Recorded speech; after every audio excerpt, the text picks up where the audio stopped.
is going on, family? How is everybody doing? Did you watch the debate? I was watching it and watching it and watching it. So much so that I think we have to. It was so good. It was so entertaining that I think we have to, get some libations, and we probably just gonna have to talk about a little bit of it because that's just kind of what has to happen.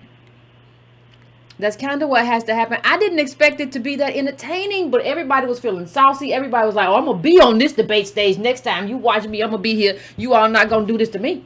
Not today. So anyway, fam, before we do everything, remember, we always start with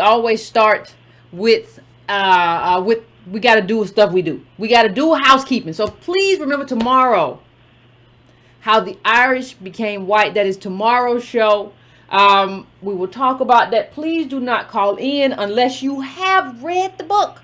Doesn't mean you can't listen in and all of that stuff, but don't call in like, well, I understand. I understand that you didn't get to read. I didn't get to read the book, but here's the thing. I want to ask you a question. I want to ask you a question. I didn't get to it. I've been busy. Well, calling in tomorrow is not your show. Let's just understand that. Let's just understand that and get that clear. So let me get this before somebody call into the phone. So fam, listen, please hit that like button. Please hit that share button. Please tag that. Hit that bell for me. Please hit the bell so that you get notifications if you have not done that already. Please hit the subscribe button. Please do that. You can also go to donatebrown.com if you want to donate. Patreon.com/YCarnell. You can do that as well. All of this good stuff you can do. But make sure, costs you no money to be in here right now and hit the like button. That costs you absolutely nothing to just be there. You can subscribe to the newsletter. That'll be in the summary. But if you want to help, you don't have it, understood, hit that like button for me. I would appreciate it. Just hit that like, boop. So I'm kind of tempted to do something kind of early in the show that I don't ever do. I have a whole show planned, but it was the debate. Let me just see the chat. How many people watched the debate? Like just a show of hands. Did y'all get to see any of it? I had to tear myself away from the TV. Everybody was feeling so saucy and spicy. Spicy, everybody. Not today. So what I wanted to do, I wanted to bring Tony in for just a little while, because if I had thought about it, I would have tried to figure out a way, I don't know, to have us stream and be on the same and giving our takes. But since we just saw it, and it was spicier than I thought, I think that we should take some time to have a little bit of discussion at the beginning of this show and talk about it. So I'm going to bring Tony in. What's going on, Tone? Can you hear me? What up, man? What up? This is Tone talking. I know you saw it. We talked. Yeah, I seen the debate. I seen it. I seen them in there getting spicy. Everybody trying to jockey for position. Spicy. Everybody got to know for the second debate, you got to have 130,000 unique subscribers. Unique donators, and you got to have to be polling at 2 points. So people's out there trying to scrap for their 2 points. Yeah, and they were scrapping. You know who was scrapping? Tulsi Gabbard was scrapping with Kamala Harris. Wasn't she scrapping? I agree. It's funny because I have 3 things written down from the debate that I kind of want to talk about. One is Tulsi Gabbard on Kamala's neck. Number 2 is Booker trying to punch on Biden regarding mass incarceration, and number 3 is Gillibrand trying to talk about that whiteness. And then I didn't hear nothing about reparations. I sent you an image just to pull up, just to kind of put a debate from night 1. Well, I'll pull it up, but the thing that I want to point out, and I saw somebody's which I thought was a really stupid take, saying that Kamala didn't have a comeback for Gabbard because Kamala didn't expect somebody who's polling that low to come for her. Like, that's who you expect to come for you, because that's the person who's polling low. But she went through the list. She went through the list of everything. She rolled that stuff off to you. You did this, and the prosecutor, and you didn't do this, and the marijuana. You went on this show and talked about it, and you did this, you did that. And Kamala came back with basically what I think is George W. Bush's, being president is hard. Being president is a very difficult thing. It's a very difficult thing. Like, how do you not have an answer when somebody reads off your career?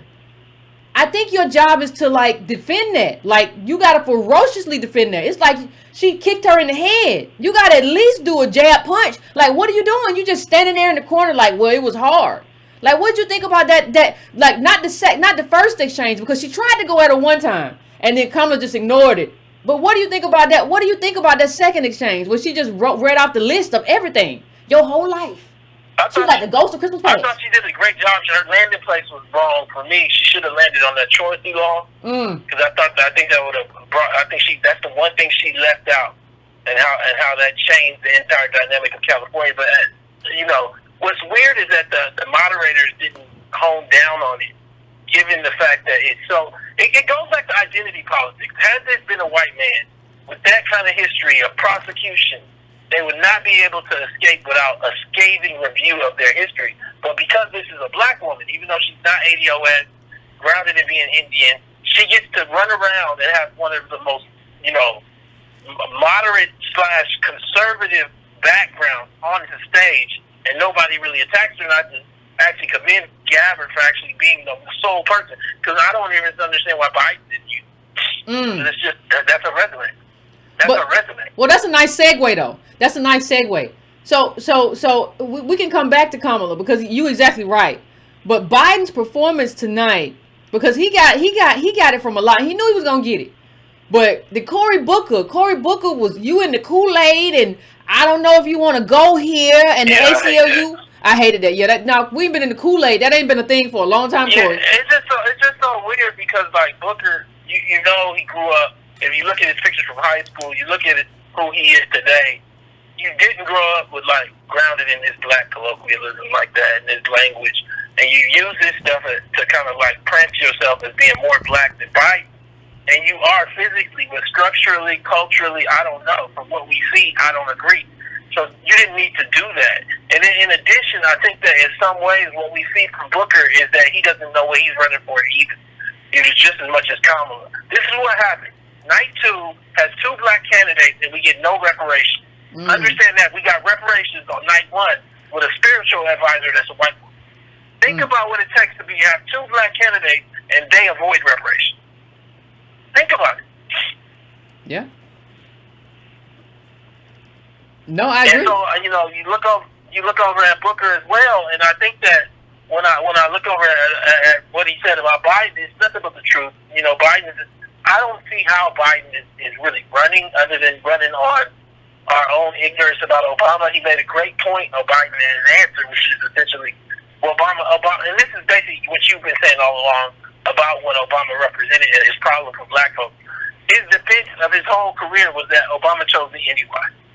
Obama chose me anyway. He had 10 lawyers and they spinning it off, and they chose me anyway. So y'all stuck with me as a choice. Yeah, that's see what he's saying is that what he's saying is basically you can't be a Obama supporter and be putting up stuff about how much you love Obama and how you wish Obama was still president, and then come here and tell me that I can't be your nominee. Obama chose me. Do you trust his judgment or not? Like this is a referendum on Obama. Do you trust Obama's judgment or not? He picked me. You act like we weren't together. You act like I picked myself. You act like I was just a senator and Obama. No, I was vice president. I was the first black president. And you say you love him. And you love his choices. And you love his judgment. So how can you then say now but you have a problem with me? You didn't have a problem with me when Obama got elected the first time. You had no problem in 2008. When you went to that poll, you didn't say, yeah, I love Obama, but not Biden. And people got to understand that you can actually change your vice president on your second term. So he kept him for 2 terms. Don't forget that. Yeah, you could switch him out. You didn't want to. But not only did you not want to, you needed that president. Like, not only were you were anchored in whiteness with the mother and your father wasn't around and the grandparents, but that was an extra knot. Biden's history was an extra knot of whiteness for you. Because it showed, like, not only am I anchored in it, I'm going to get this guy who has put mass incarceration on roller skates to make white America comfortable with me and my presidency. And that's what people don't want to own about Obama. I agree, and I think Biden used it today, and Booker hardly dealt with it. I mean, in so many ways, I think the Democratic Party is fully on skates. I think that a lot of people that have a moderate, if not conservative career, center right career like Kamala, have a real problem because they're trying to reinvent themselves as progressives in the middle of a presidential debate, in the middle of a presidential campaign, and then now Atos is actually pushing even further than that.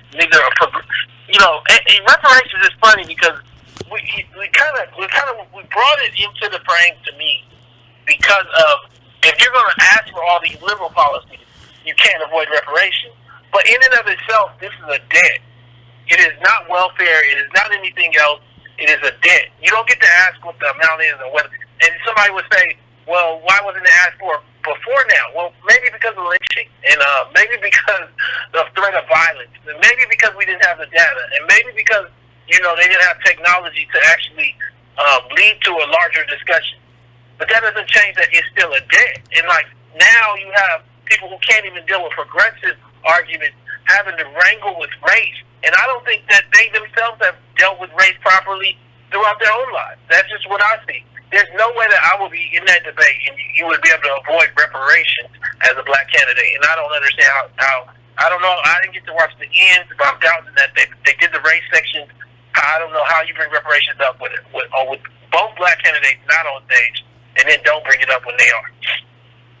No, I agree. And I think part of the problem, I think part of the issue too, and this was first, so, and then we had the other one not. But this is part of the issue too in terms of the debates, and in terms of what happened, even in terms of the Flint water.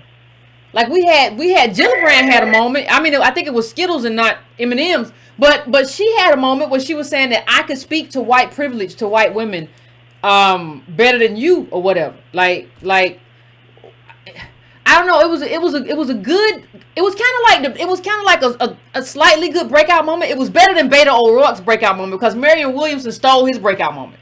So she had a breakout moment. She had kind of a breakout moment of I can explain white privilege and to these women, And I'm not even disagreeing with her, but it's kind of like we get into this whole thing of well, we're not American, so you can explain it, but I've been here too. What makes it? That's inherently racist of white women to be well, she got to do it. But it was kind of a breakout moment for her in a way, right? Or no? Yeah, it was one of her better moments. But I think at the same time, it points to why white women shouldn't be included as minorities. I think she made a great argument for why they're attached with white men and inside of white power. And I think that that's one of the problems with even Kamala Harris's plan is that if you look at the HBCU plan. She touted it as an HBCU plan, but really that STEM money goes to any HBCU or MSI. MSI meaning minority institution, which will be women institutions as well. And so I think that pretty much she just pointed out that, white women have whiteness to use, which is all powerful.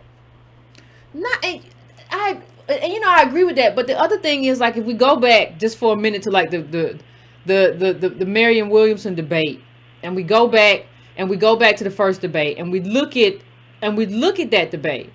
One of the things that kind of stood out with Williamson is the full-throatedness of it. The debt is the debt. It's old. 40 acres and a mule comes from that, and it's really in the trillions. But I'm gonna draw it down for political expediency. I'm gonna make it less. What I got tonight, though, wasn't a whole lot of full-throatedness about what you stand for. It was a whole lot of full-throatedness about, how I'm going to attack the other person, which is good. I agree with it. If I'm on that stage, I'm attacking you, too. I'm going to take out a little knife and gut you like a little fish. I understand that. But what I'm saying is, why don't we have two black people on that stage?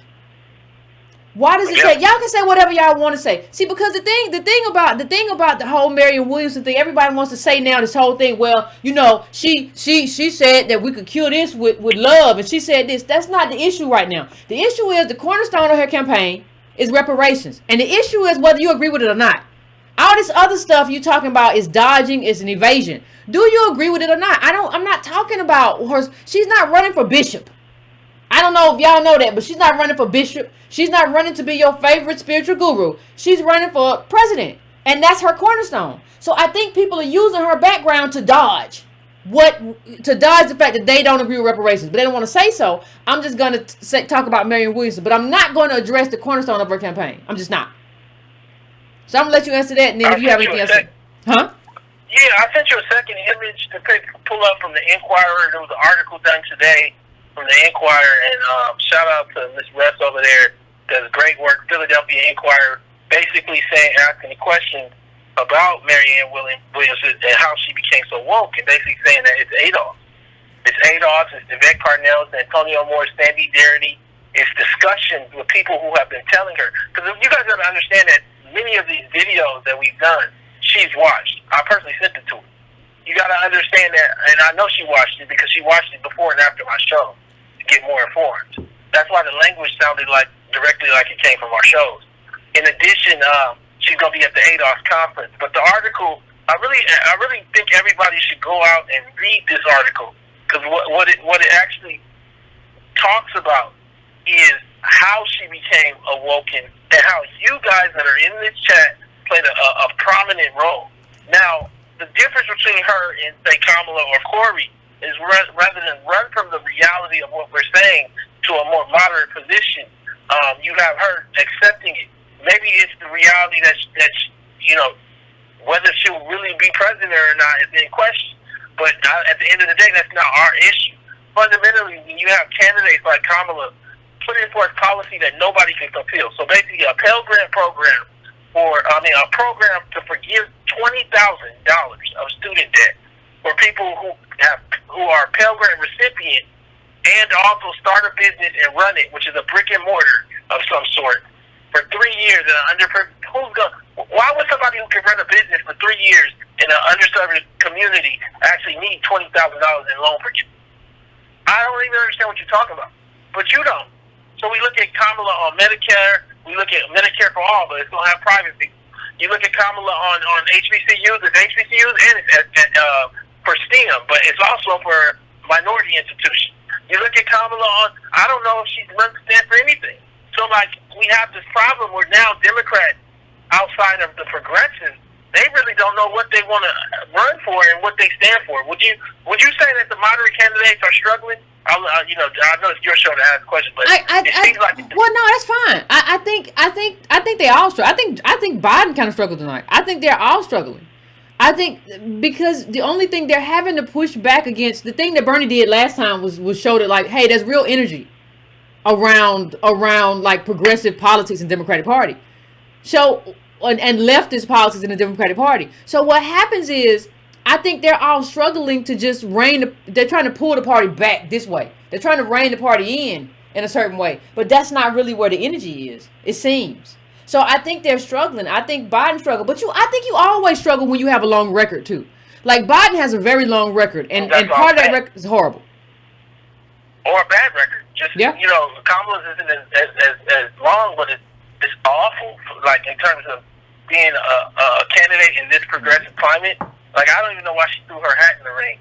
I believe she thought that the black vote was going to carry her, and we gutted that. And so now you got to actually run on a campaign of policy, and you don't have any. Well, not just carry her. And not just carry her, Antonio. I think she thought it would inoculate her, because what happens a lot of the times if you have a with Obama or whatever, a lot of times when you criticize, people can say, well, that was a racist criticism or whatever. So race kind of inoculates you against certain kinds of criticisms of being too vicious. And that's not the case this time. Like all the paws was out. People had their little paws out tonight, whether it was baby paws or paws with real nails and wolf nails. It was paws out. Paws out. Like guard your face. Let me say one more thing that I think was interesting. I look at that debate, and Booker had a couple moments. I don't know if there was a winner in what I saw. I just saw a lot of statements. I thought the first night was much better. But in addition, it felt like Kamala lost a lot.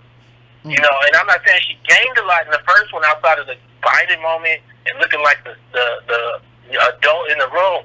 But tonight, it felt like it showed that she doesn't really have a campaign. And I think that at the end of the day, even the statement that was brought up, what was it? It was about, the executive. She didn't have an answer for Gabbard. Yeah, when she talked about Sebelius. She said she just skipped over it. She said, well, Sebelius works for the insurance companies, and that's why she's working for you. Like, basically, y'all both some scammers. That's why y'all both on the take. So whatever. And she just skipped over because like she wasn't expecting that. And that brings to the question is, Kamala, who's doing your debate prep, right? Because like, how do you not expect that question given what Sebelius is doing and her background? Like, what are you doing? And it looked like you needed a nap too. I'm gonna just say that. I don't know who's working with you and for you, and you just feel like you're gonna run out there and you can do it because you've been a prosecutor. You need to go to bed. And that's free. Well, I'm just telling you. But the thing is, do we now walk away with the belief that, you know, I hate to say it, Warren, Buttigieg, and Sanders are like the strongest of the field. I mean, cause like, and then you have Marianne giving great answers, but it didn't feel like anybody had great answers tonight. Everybody was struggling with who they want to be. But was everybody struggling because everybody was punching? Like, it's easy not to struggle when you're not being getting punched in the face. Like, it's easy to be okay. And Warren and Sanders had a pact not to go at each other. So they were both solid and supporting each other. So two of the strongest candidates are supporting each other. But other people kind of took digs at them. But it wasn't like tonight where you don't even know where it's coming from. You got to be nimble. You got to be on the balls of your feet all the time. Well, I mean, but also, like, let's ask the harder question.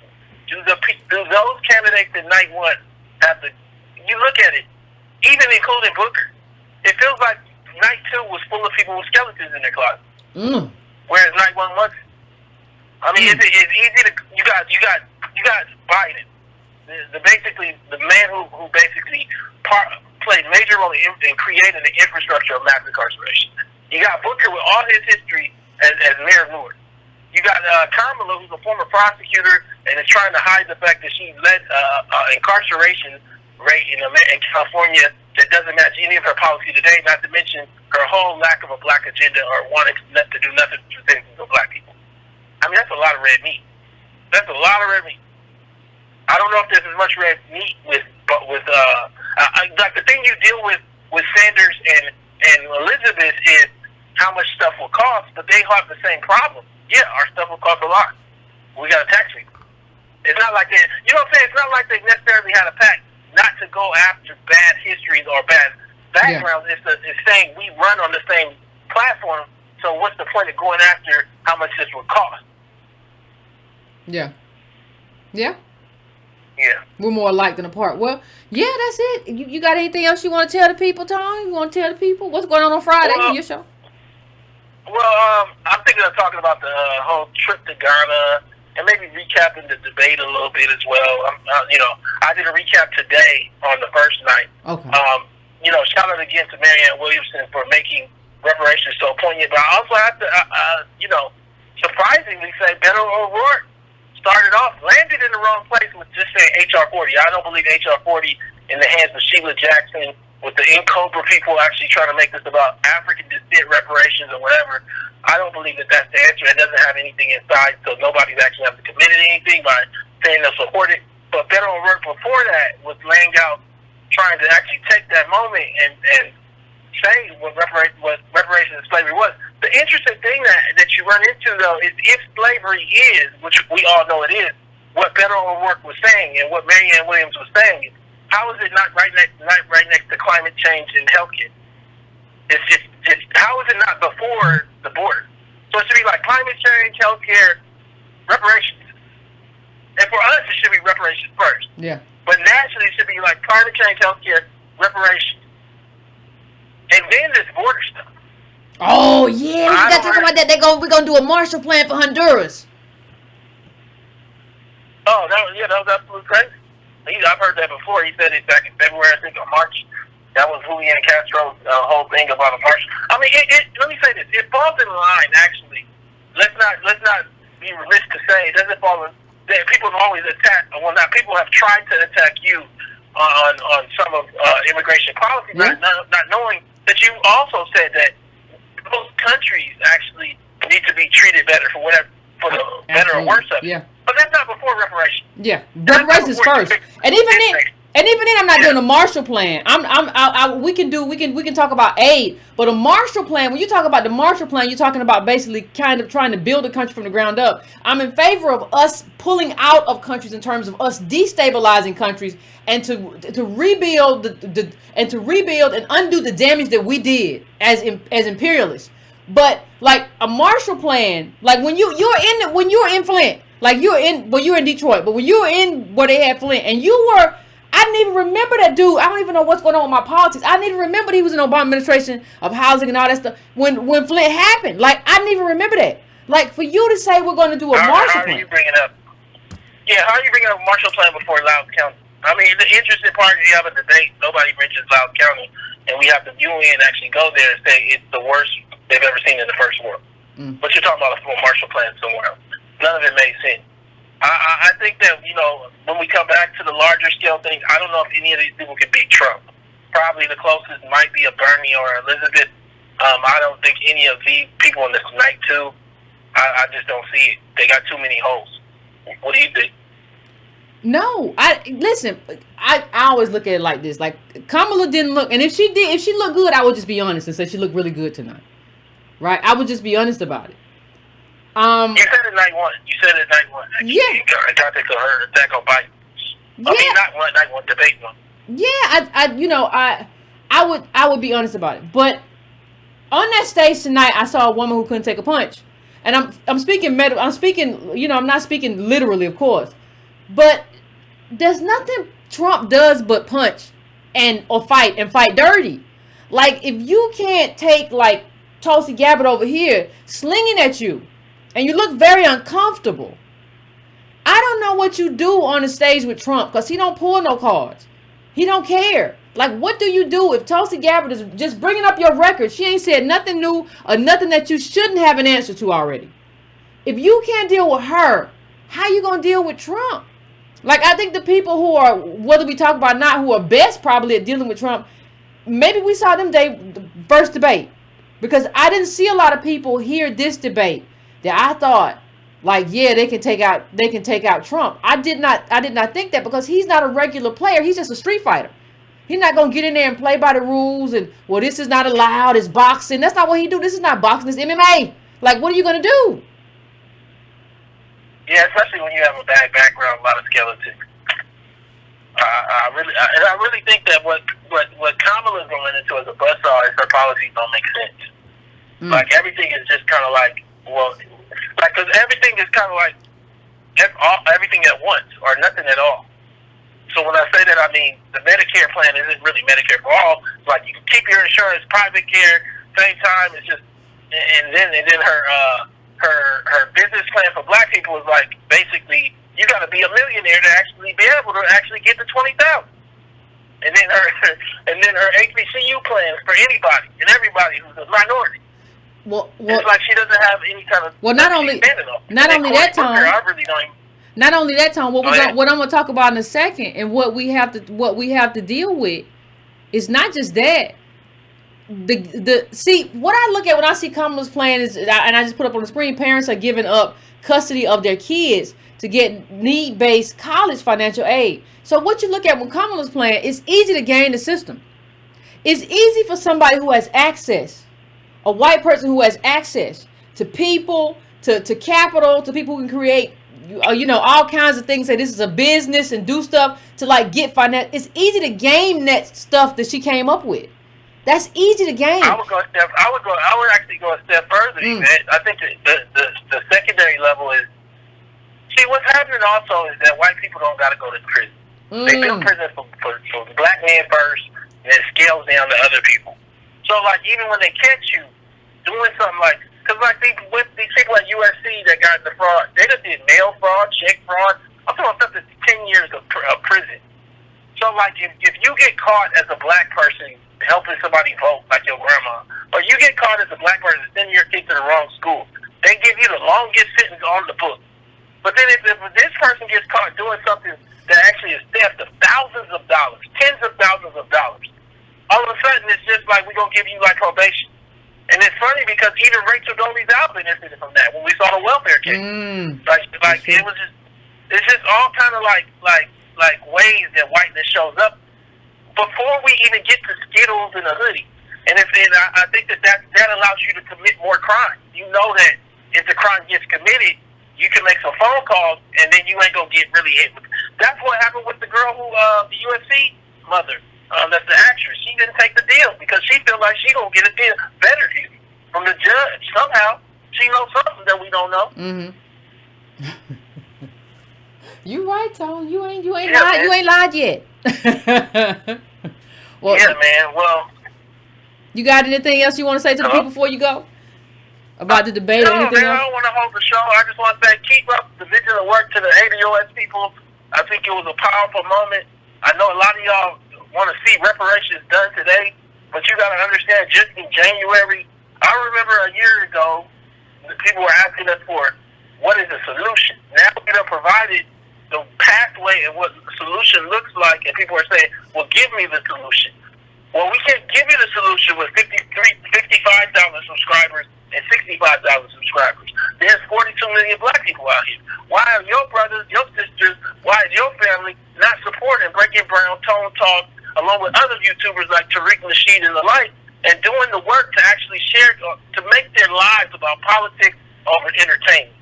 That's all I say. You got to get out here and push the line. I'm not talking about making yourself depressed or fighting nobody, but everybody got to be involved, so we can't galvanize. That's it. Appreciate it, Tone. Thank you for calling in with that debate, that debate coverage. I appreciate it. Listen, I want to say something else too. You know, I wanted to talk a bit about Marianne Williamson. I saw a couple of things that said, well, Marianne Williamson was her solutions were not necessarily coherent. Listen, I'm happy Williamson is there, because what we're doing is making sure we keep reparations on the stage. Because your black people ain't doing it. Cory Booker ain't doing it. Kamala Harris ain't doing it. So who else is there to speak to that and to speak to that full-throatedly? Who else is there to do it? You got to understand when you playing this game. What I heard, this goes away. This is not a conversation. And she did a good job, the first debate, of having that conversation. Because what she said is the debt is the debt. Let me tell you something. You can, I can, we can. We can all decide. We can all have a conversation. And talk about what the specifics would be. And y'all, well, Yvette is too low. You're right, the number's too low. But that's not the issue. I need everybody, first of all, to own the fact that the debt is owed. Once you own the fact that this debt is owed, everything else is math. I can do math with you. You can do math with me. Everything else is just math.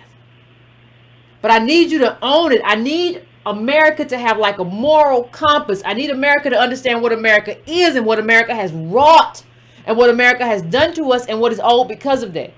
Once we get there, we can figure out this other stuff. The stuff that we need to figure out first isn't the number. America needs to have a come to Jesus meeting with itself. And people who are saying stuff, oh, well, you know, Marianne Williamson did, you know, I'm not saying anything bad about Tulsi Gabbard, but, you know, according to this article, she may or may not have grown up in a cult. I don't know, but ain't nobody talking about that. I think a lot of stuff happens, and people want to talk about it sometimes, and Antonio and I have experienced that on the phone with reporters. You want to talk about all this stuff, but you don't want to talk about all this stuff. You don't want to talk about Honolulu with the Christianites and the man running around, and he used to protect himself from electromagnetic, whenever that's the cult leader that she apparently grew up with. Now, I'm not saying nothing bad about him, but he said whenever he traveled, he'd have the homes he stayed in lined with tinfoil. Now, I think tinfoil is a problem. Now, see, I'm just saying, listen, not my issue. I'm just saying, if you want to come for Marion about that, you have to talk about this tinfoil stuff. You have to do a lot of stuff. There are other candidates. Booker said he just want a hug. That sounds real kind of spiritual. He said, America, you remember, America is a physical manifestation of a larger conspiracy of love. That sounds like some spiritual stuff too. We got to talk about all of it. You just can't. I'm not saying you can't have criticisms of Marianne Williamson's, but it's a lot of stuff going on here that's kind of sketchy.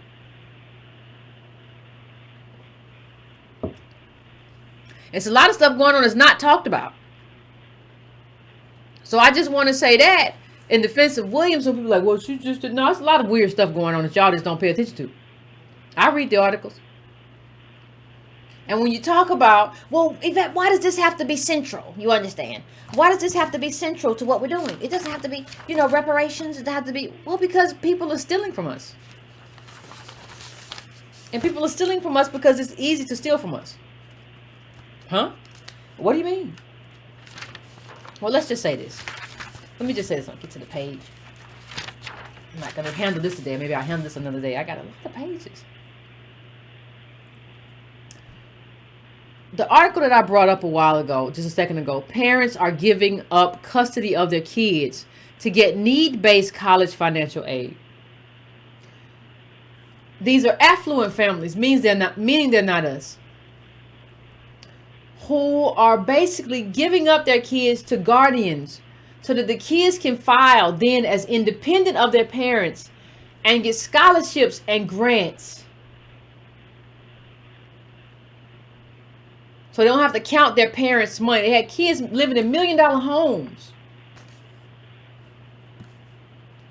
who were getting this money that was intended for poor kids. Who's the most poor? ADOS. If you forgot, let me just put this up here to remind you. I'm not trying to depress you, but you need to get your house in order. If you're not mentally okay enough to understand who you are, this is who we are. About 50% black households worth less than $1. Now understand, as we go back here, this is who we are. Now what they were doing, these affluent families, that's not us. They were stealing. Please understand that they were stealing. How were they stealing, Yvette? Tell me more. Tell me more. Dozens of suburban Chicago families, perhaps many more, have been exploiting a legal loophole to win their children need-based college financial aid and scholarships they would not otherwise receive, court records and interviews show. Now understand something. This comes on the heels of the other.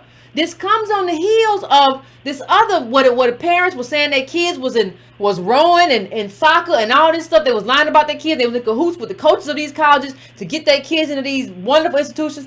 This comes on the heel of that. Understand that. Stealing and stealing and stealing. Because it's not just that they get in, it's what gets taken away too. And they have the access, they have the people, they have the relationships, and they have the money. That's what reparations is about. It's about our economic positionality. When filling out, let me get this together right here. When filling out the application for financial aid, they call the free application for federal student aid, or FAFSA, students have to prove formal separation from their parents to qualify as an independent. One of the few ways to do that is through a legal guardianship change. Students cannot just declare financial independence, even in cases where parents are able to pay, but refuse to do so, Bohr says. That's the attorney. Now understand, there's a con going on. Here comes the con. Parents are giving up legal guardianship of their children during their junior or senior year in high school to someone else. A friend, aunt, cousin, grandparent. The guardianship status then allows the students to declare themselves financially independent of their families so they can qualify for federal, state, and university aid.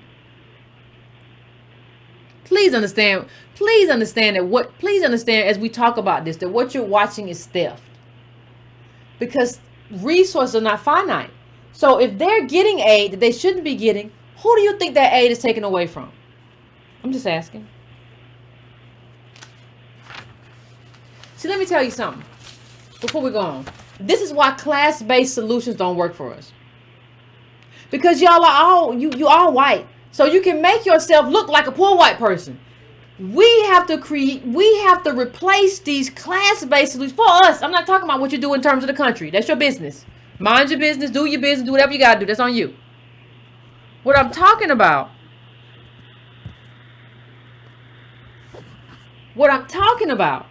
is that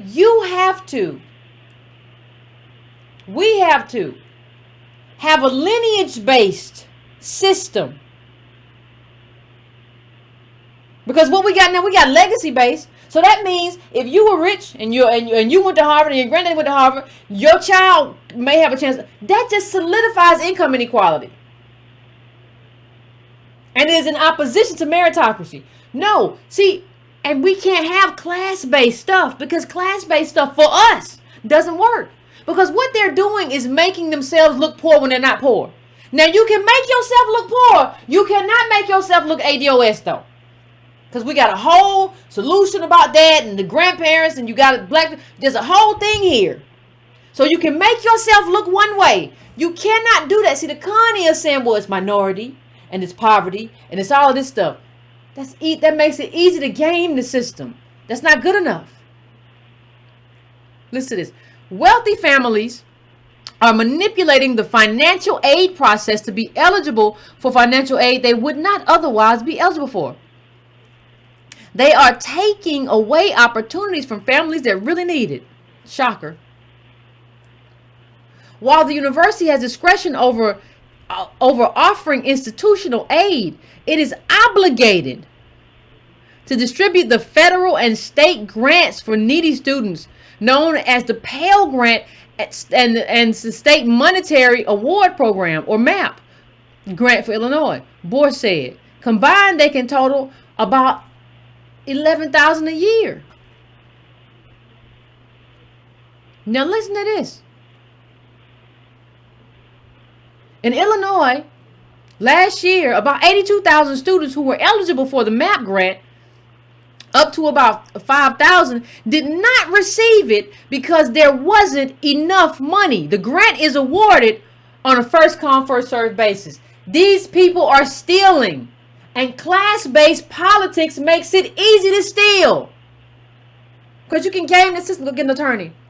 Go get an attorney.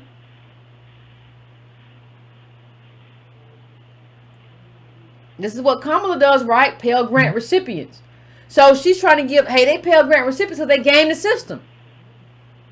They've gamed the system. And when you have those lawyers, when you have those people around you, when you have the money to hire those people, it's easy to game the system. But let me show you. I just want to show you before we go on who cannot game the system. Ohio mom Kelly Williams Bolar jailed for sending kids to better school district. Now we go to jail. You say I want to send, and now she said her father lived in this district, and she was there living at night, but she was doing something else or whatever. Like she lived there part of the time with her daddy. No, we want our money, or you going to jail. So we can't game the system. What happens for us is that we get traps laid for us. We're gonna lay a trap for y'all, and we're gonna snag out in the trap and put you in jail. You don't have good schools. Okay, for whatever. It's the rich country in the world. We should have good schools. We built the country.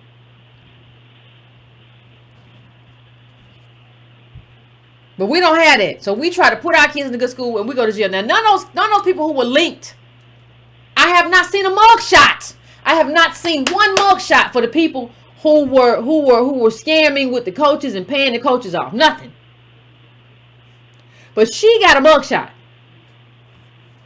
And here's what they said. Let's just be honest about it. The school officials asked her to pay $30,000 in back tuition. Williams Bolar refused and was indicted and convicted of falsifying residency records. I didn't even know that was a crime. She was sentenced last week, this is in 2011, I think, to 10 days in county jail and put on 3 years probation. Now, let me just say, before you do-gooders, I'm so tired of y'all. I'm so tired of y'all. Well, it was only 10 days in jail, and she really shouldn't have done that. Understand how much going to court, going to trial. I want you to understand that. How much that disrupts your life. I don't care if it's 10 days. Do you think you have a job after that? If you had a job in the first place? You think you got a record now? You think you got to deal with that? Just trying to move your kid? while these people are just stealing from us, literally stealing from us, stealing Pell Grants. The stuff that's due to poor people. They're stealing. They are thieves. They might as well carry a switchblade. Thieves. No time. No jail. And then they lie. Berlin said families who are going this route are in a financial position where their income is too high to qualify for financial aid, but they still will struggle to pay for college. I don't care. I don't care. I don't care. I don't care. Let me calm down. While this is an atypical use of guardianship, Berlin said families have a strong legal basis for bringing the cases. The law doesn't preclude that. You're a liar. The guardianship law is not built for that. It's built for I can't take care of this kid no more. It's not built for the fact that you're having trouble paying for it. The black lady was having trouble paying the $30,000 to. I didn't see you do nothing. Where are the Democrats who love black women? Where y'all at? Because I didn't see y'all helping out. You lie. You are lying. I don't think people understand they are stealing education. Well, the law, they were having trouble paying for it. I'm sure the school, she's having trouble paying for private school. That's why she did it. I can't pay for private school. I'm over here with my daddy, so I'm going to send him over there. But now for us, it's a trap. For you, it's it was trying to do the right thing. It was trying to make a consideration. They were, don't be disagreeable, Yvette. I don't care.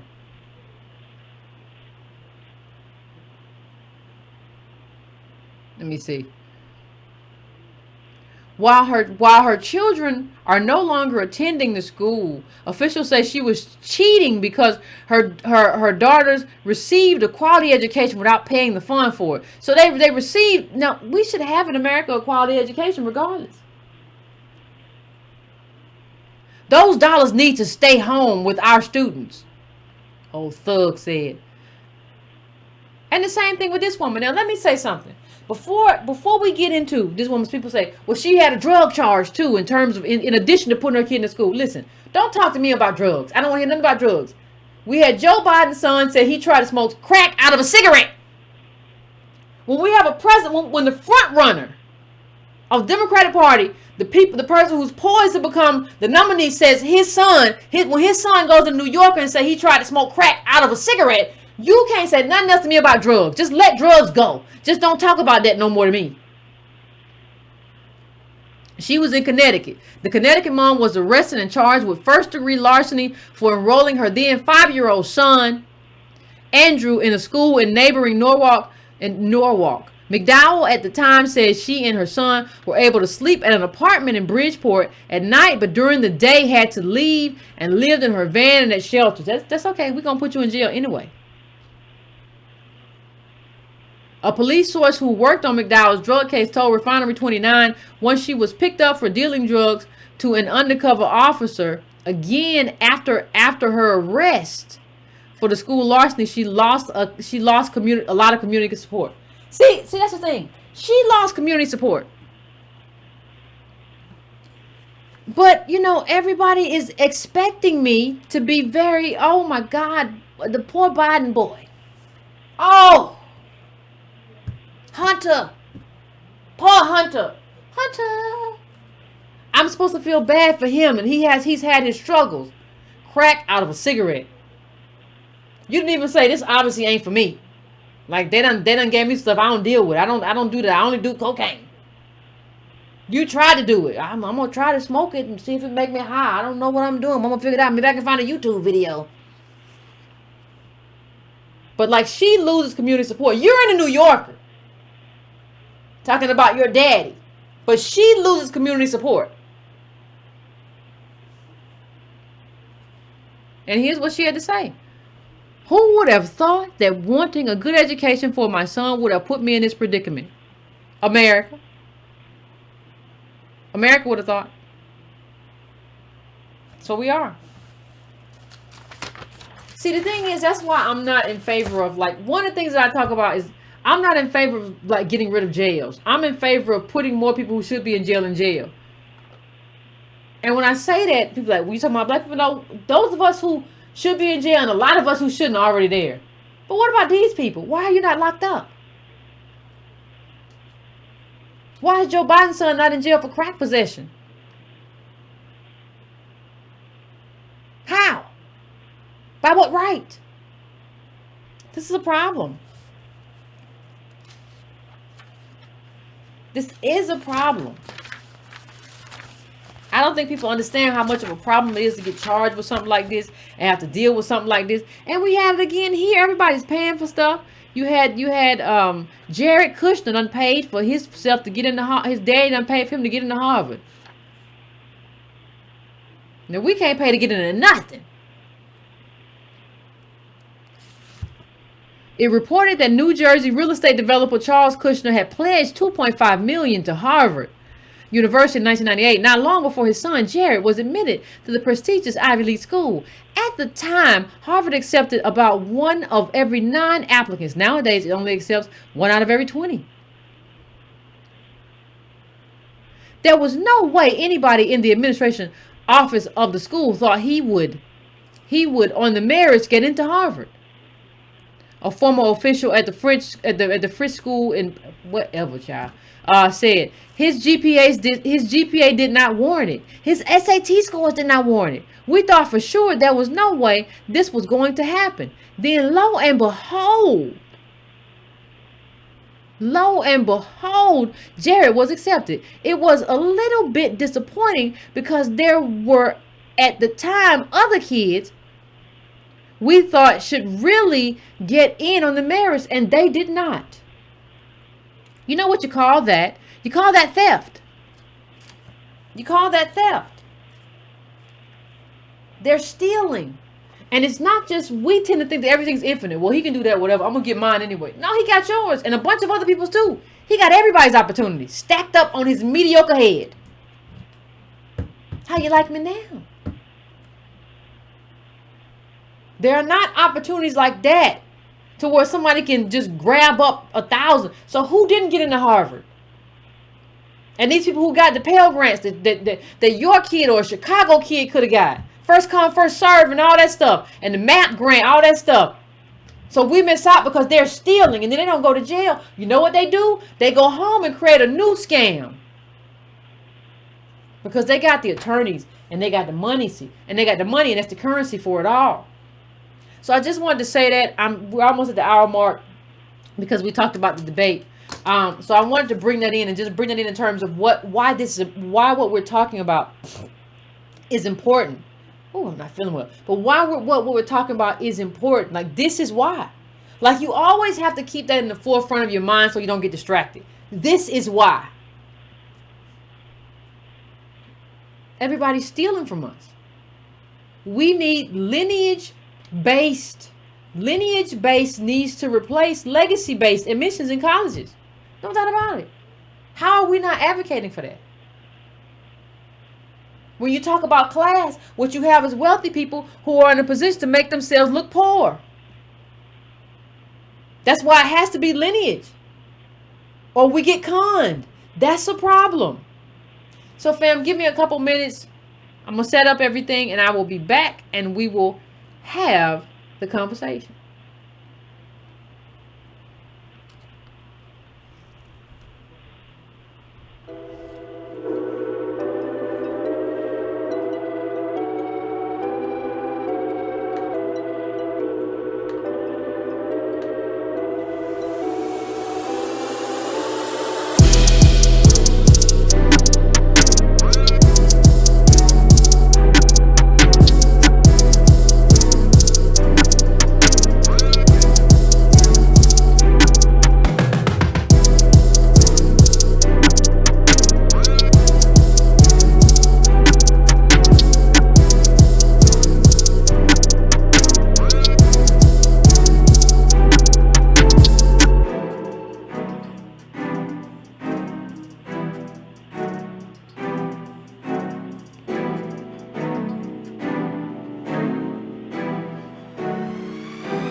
All right, fam. We are back. Please hit that like button if you have not. Please hit that like button. I would appreciate it.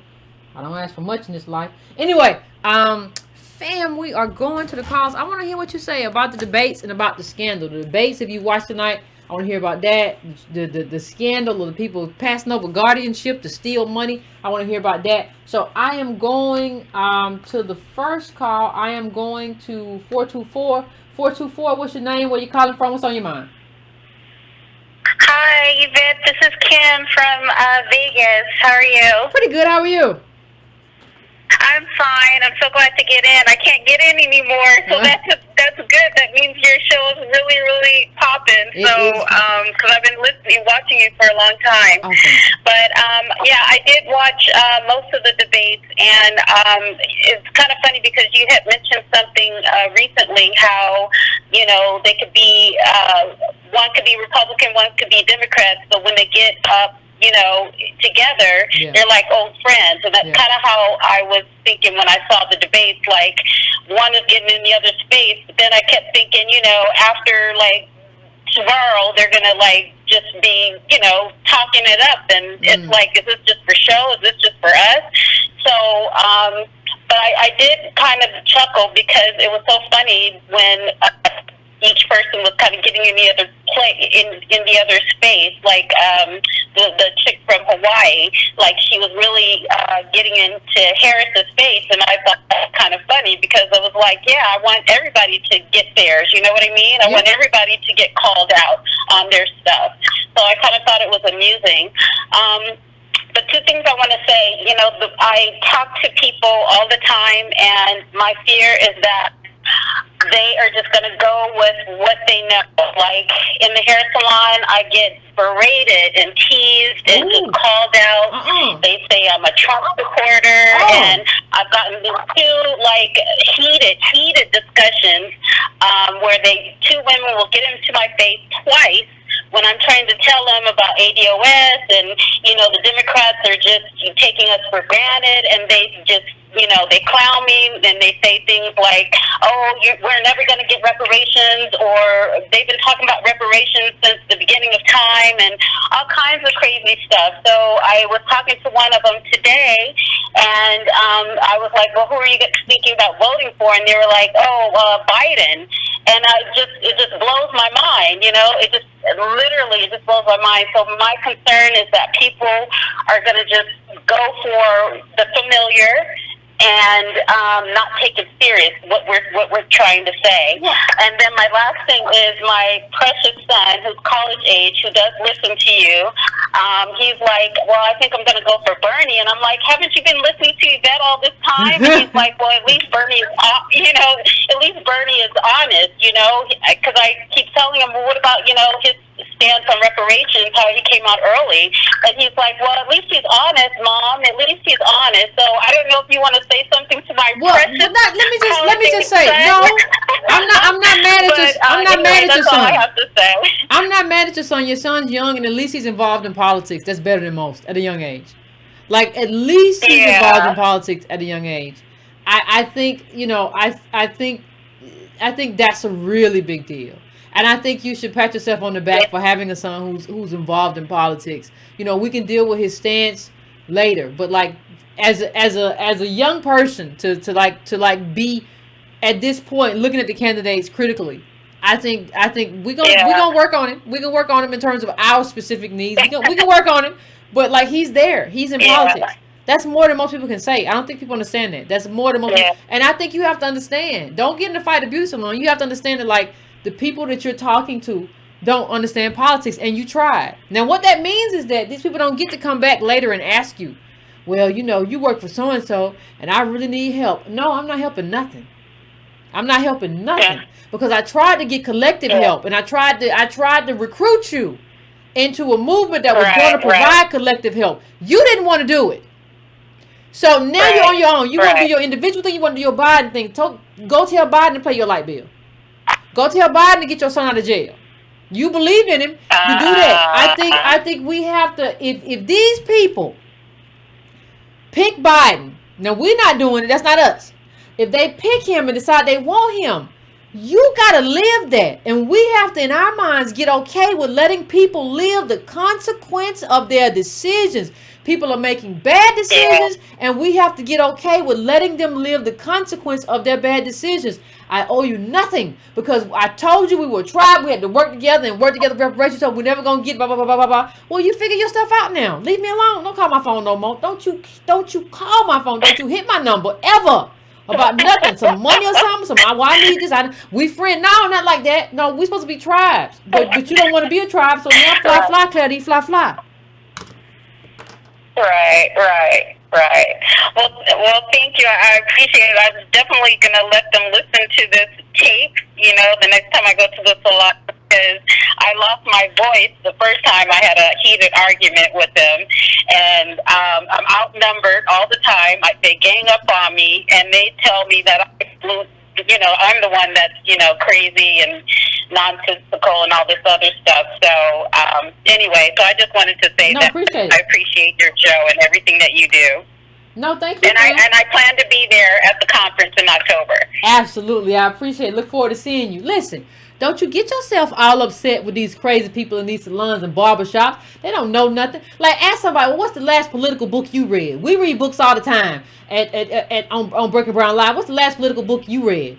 Dodo. What's the last political book? What's the last article? No, a real article. Don't give me no essence stuff. What's the last stuff you read from New York Atlantic that was about politics anywhere else? Don't give me no stuff Kamala's Corner. Ain't Kamala doing something? Kamala's Corner on S. No, I don't want to hear about that. What's the last article you read? Tell me your views. And if you don't believe, if you believe Biden, tell me what you think of all his policies. Oh, you don't know. You just talking?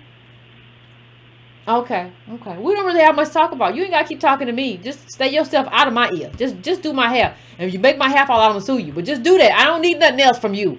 We don't need no more conversation. I think sometimes we need people to believe because we feel like these are our friends or these are our. No, they not. No.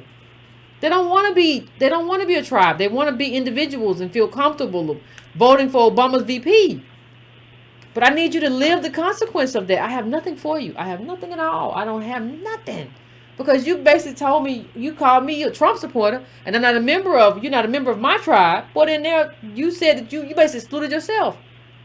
Well, it is what it is. I wish you the best of luck. Godspeed. Fly. 805. 805, what's your name? Where you calling from? What's on your mind? Let me get this. Hey, Yvette. This is Rose. I'm calling from the suburbs of Los Angeles. Hey, what's up with you? By way of Watts. I grew up in Watts, and now I'm out in the suburbs. But okay. I wanted to thank you for all the hard work that you're doing, and I want to thank also Tone for the hard work that he's doing. But I just want to report as I'm ADOS on both sides of my family. Okay. And in California, we are totally neglected as ADOS in California. The Democratic Party has abandoned us. And it's really, really sad. Well, they have other voters now. Pardon me? I said they have other voters now. They have other people. Fly. Correct. So they ignore us. All issues are immigration. And, I was telling colleagues today that, I'm ashamed, I was a Democrat. I have left the Democratic Party, and I became an independent. And I told people that I put Clinton, when I was in college, I put him in office twice. And then he turned around and put all of my old neighborhood in prison. And, here, I have friends who saw the writing on the wall. So they had Spanish as second majors. And they learned how to speak and write Spanish fluently. And I'm a social worker. I'm in the field of social work. So I'm a social worker on the front line. Okay. And I work with disabled children. And so they're bilingual. And so they're able to get some positions, but now they are changing the requirements. They want people bilingual and bicultural. Bicultural? What's that? So now they're discriminating against ADOS, people who have studied Spanish, who majored in it,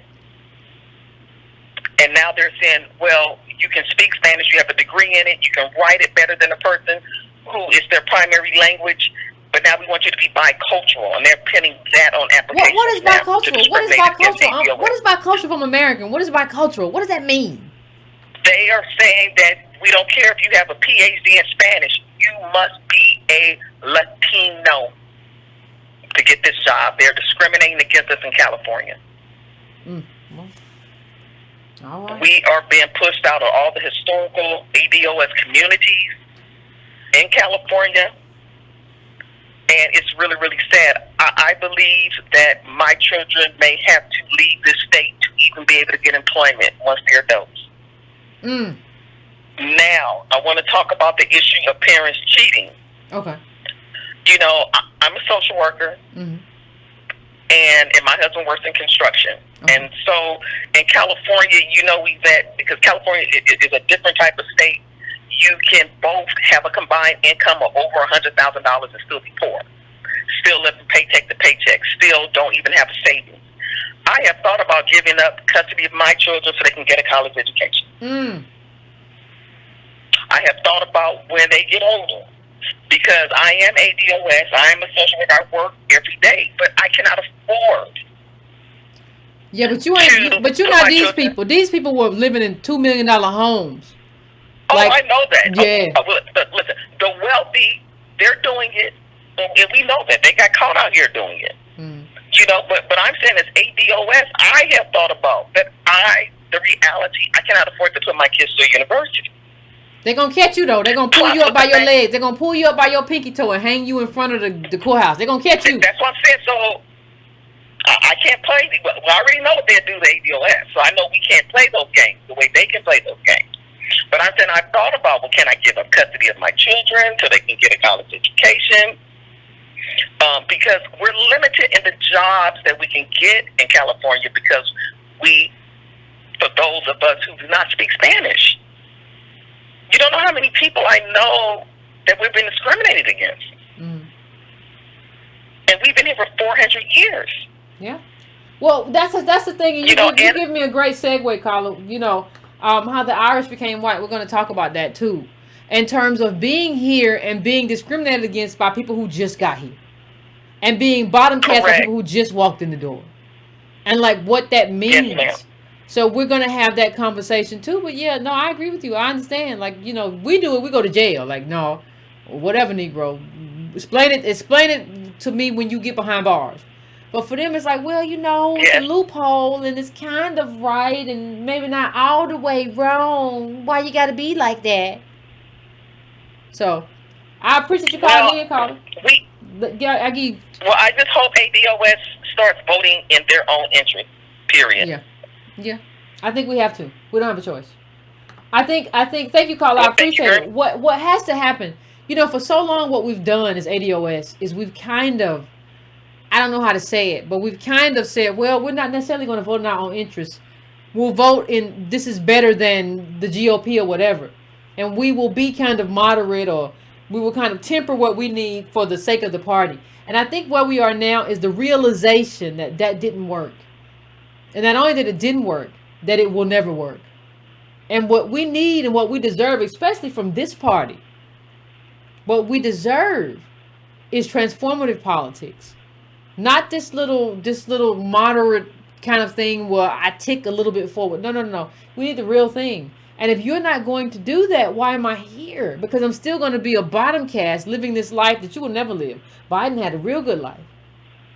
Kids, real good life. Just to be able to go out there and smoke crack out of a cigarette like that. It ain't work. You still got $1 million deals. It don't matter. You can do whatever you want to do. Hair on. You can do whatever. Don't matter. Live your life.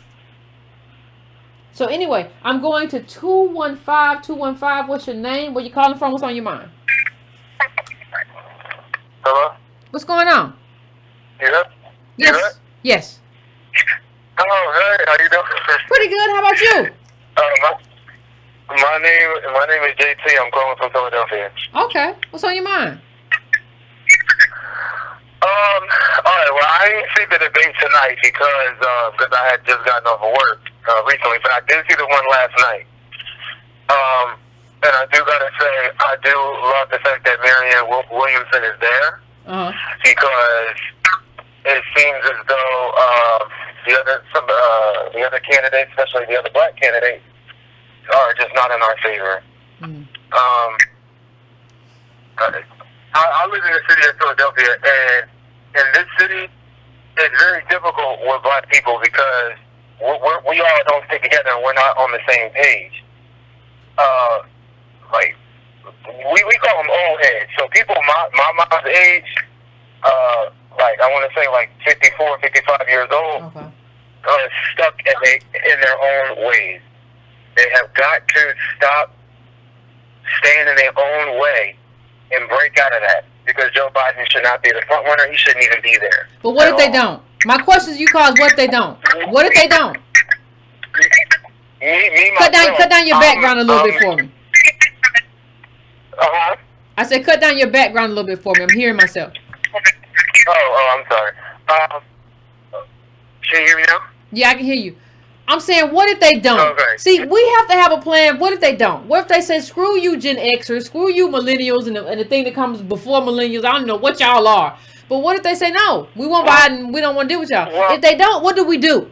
Well, as far as 2020 goes, if the election were to be held right now, I would tell you this, I would vote for Marianne Williamson. But I'll tell you this, in 2016, I could not vote for those two clowns, because Donald Trump and Secretary Clinton should have been disqualified from running for president of the United States in 2016. I could not vote for either one of them. I voted my values, and I would do it again. Yes, I voted for the Green Party ticket, Dr. Jill Stein and the Jumbo Bronca. That's who I voted for, because that was the alternative that I was looking for. I understand that, but I'm gonna put this to you again, Colin. You say that the older ones, 50s and 60s, I suppose, have to come around and get off Joe Biden. My question to all of us younger people, I'm a Gen Xer. There are millennials, and there's a group that escapes my mind. Somebody tell me who the ones younger than millennials are. But what are you going to do? See, because empty threats are empty threats. What do you do if they still say, no, we're gonna do what we're gonna do? And you just got to live with it. What's the response? The response is that we have got to stick together, and we all have to be on the same page, a black agenda. Whoever's going to put forward and advocate for a black agenda, our agenda, that's what has to be center stage, and anything else is just I don't think people are prepared to stand up to their parents. I'm just telling you. I don't think people. You don't feel like they're.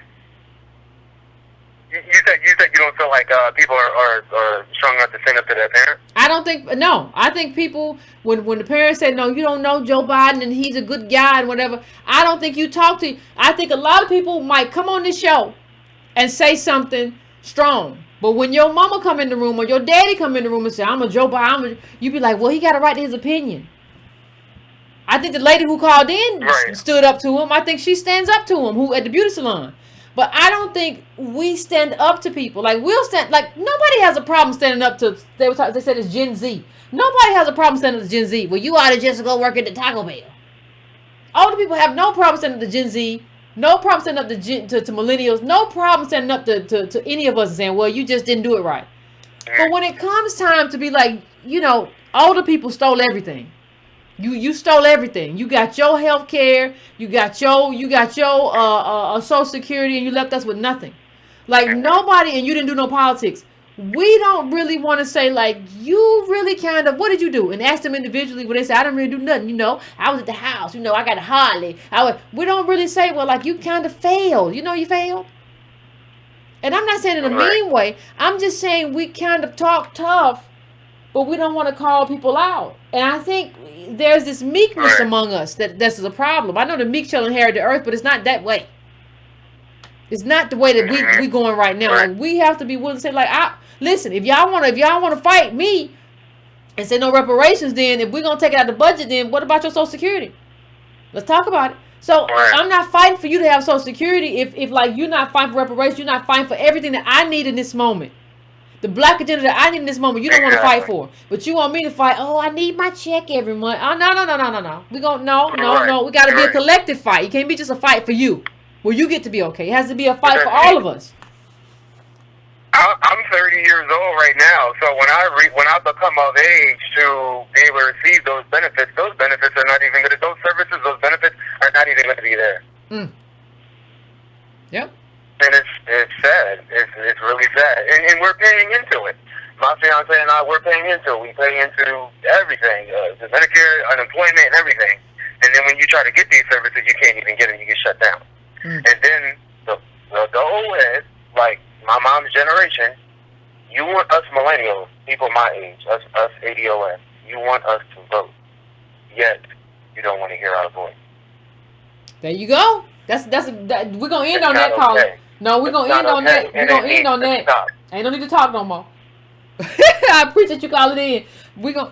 You want us to vote, but you don't want to hear our voice. You want us to co-sign your candidate, but you don't want to hear our voice. You don't even really want us to have a voice. Ooh, that was powerful. I'm going to 206. 206, what's your name? Where you calling from? What's on your mind? What's up, Sister Yvette? It's your man, Mark Black from Black Outcast Media. What's going on? From T-Town. How are you? I'm doing pretty good. Hey, I'm feeling pretty good, too. It was nice to see that Kamala finally got the memo that she's canceled with Tulsi Red her boots. You know what I mean? I thought that was hilarious. I laughed so hard. But I just wanted to talk a little bit about something that a sister talked about previously about what's going on in Cali. You know me, I'm a big history buff, right? You know, I've kind of always adopted that whole ADOS mind state of grounding yourself in the data, even before I had the language like you to describe, you know, my cleaving to my lineage, my heritage, and all of that, right? And so as a history nut, one of the things that I made sure to pay attention to was the history of us. And I don't know how many people, because I'm an extra like you, right? I'm 46. And I remember reading about the history of the Civil Rights Movement and how different groups were cleaving together. And one of those groups that black people was closely affiliated with was a group that became known as the Council of La Raza, right? I don't know if you're familiar with it, but some extras might be. Well, one of the platforms of the Council of La Raza, right, was a platform that Reconquista, right? In Spanish, it means to reconquest. Basically, the goal of the groups like the Council of La Raza and other groups was to... Oh, yeah, I didn't know you said La Raza. Yeah, I've heard it at the race. Yeah, I'm sorry. I didn't know what you said. Go on, I'm sorry. Right, the Council of La Raza, right? Well, the Reconquista was a platform that was basically about taking back the places that had been allegedly taken from Latinos, specifically Mexicans, because this was mostly a Chicano movement in the 70s, right? But over time, it became like, you know, like pan-Hispanic, if you will, right? So what you see when the sister was talking about they've gone from requiring our children to be, you know, and us to be bilingual in order to get opportunities and jobs and things like that, right? We now have to be bicultural. That was all part of the whole thing. Right, that was all part and parcel of the game plan. That was how, so they spent all this time during the 70s, 80s, 90s consolidating political power in various positions there in California, in Arizona, in Nevada, and so on and so forth. Okay. And they had the numbers. They could then just move right on into this reconquest of the land they felt that had been taken away from their people. You see what I mean? So, you know, it's a shame to say it because the sister was saying that she thought that she might have to send her children away from the state or even give up, who doesn't have opportunities. But unfortunately, a lot of ADOS people on that side of the house are going to find that it's going to continue to get tougher and tougher, regardless of whether they vote for Democrats or Republicans in California, because the decades in the making. And I just wanted to throw that out there in case the people weren't aware of it. And give us something to chew on, because this thing where we vote in our interest is non-negotiable. I'm like you, Yvette. I hold everybody account to me. Well, yeah. anticipate voting for X or supporting this person or whatever the case may be is going to be in the best interest, not of you and your pockets, but of us and ours. I'm done with you. I cut everybody off. I have no problem being the black outcast. You feel me? So we have to harden up. You know, we got our political education in play, but we have to thicken our skins and be willing to put the boots, because there's a lot of our own families, our own people who won't make this easier. We got a house cleaning to do, and that's never easy. Thank you for that caller. I appreciate it. I'm going to let you go so we can get to the next caller, but I appreciate it. We got a house cleaning to do, he said, and that's never easy. You got to be willing to be. That don't even mean you're going to be the outcast forever, but you got to be willing to do it. That's just what the moment requires. You don't get to tell the moment what it requires. You get to do what you're supposed to do. Shakespeare. It's all act, blah, blah, blah. Just find a line. Bother me with it. Anyway, I'm going to 703. 703, what's your name? Where you calling from? What's on your mind? Hi, I am calling from VA, and just a couple things I want to talk about tonight. Okay. I've called in a couple times. Okay. The first I want to talk about your last bit about people still in education. Yes. When I went to high school, I actually went to a white high school. Okay. But I ended up making friends with these two Africans. And they were kind of refugee status from their country, but their mother had came over here and went and got her master's. I think she got her bachelor's and her master's. Okay. Well, they were okay students, maybe 3.0, 3.1. And when it came time what to you apply said? for What you said? What it was? Was that a GPA? Yeah, that was their GPA. I'm sorry. Child. That was their GPA. So when it came time for them to apply for school, my mother was an English teacher, very good writing, stuff like that. They came over, begged, hey, can you help us with our college essays? You know, I know your mother writes good. We know your stuff, because I had actually won a couple local scholarships. So helped them do it. I happened to go by their house, and this is totally African immigrant, like most black people are Atos, but they didn't see me as an Atos because I had a really high GPA and did a lot of stuff at school. That's when I actually first heard about it, was when I was in high school, of Africans calling black people Atos and things like that. Huh? So the mother proceeds to tell me, oh, I got this. Now, the mother was a CPA, head of accounting, actually made good money. Don't know where the father was. But she said, you know, I'm getting a severance package from my job, and they pay me out for a year and a half. So when they apply for school, they're going to be black and international, and then they will come across as poor. So, you know, she's like, your mother's help is really helpful because now they can apply to all of the big schools. Now, this was probably late 90s, early 2000s.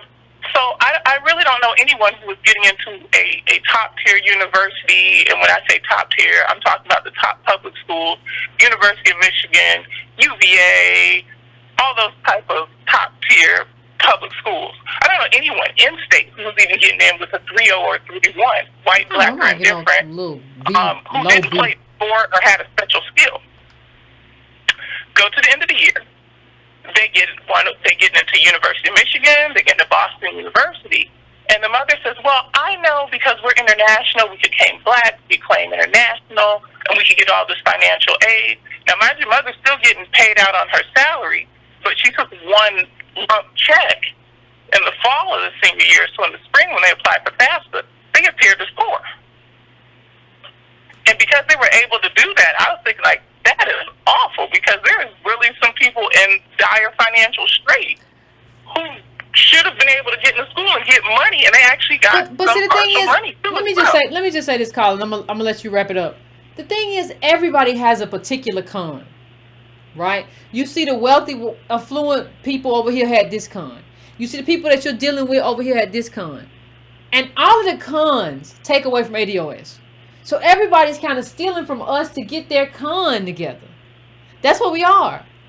They were stealing from you and your kid or whatever to get their con. This is our con. We're going to mark all the boxes. We're going to mark black, international, refugee, whatever. We're going to mark all the boxes. These people is like, we're going to pretend to be you. We're going to pretend to be poor people. So what happens is everybody is running a con.